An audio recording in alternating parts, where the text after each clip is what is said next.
Brothers and sisters, magandang hapon po sa ating lahat. Going to Cebu City. Ako ngayon, meron akong flight 3 p.m. To Cebu City.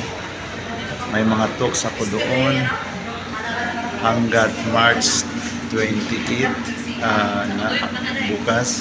And then 29 and 30 I'll be in Talibon, Bohol. And then 30 ng gabi I'll flight for Manila 11 p.m.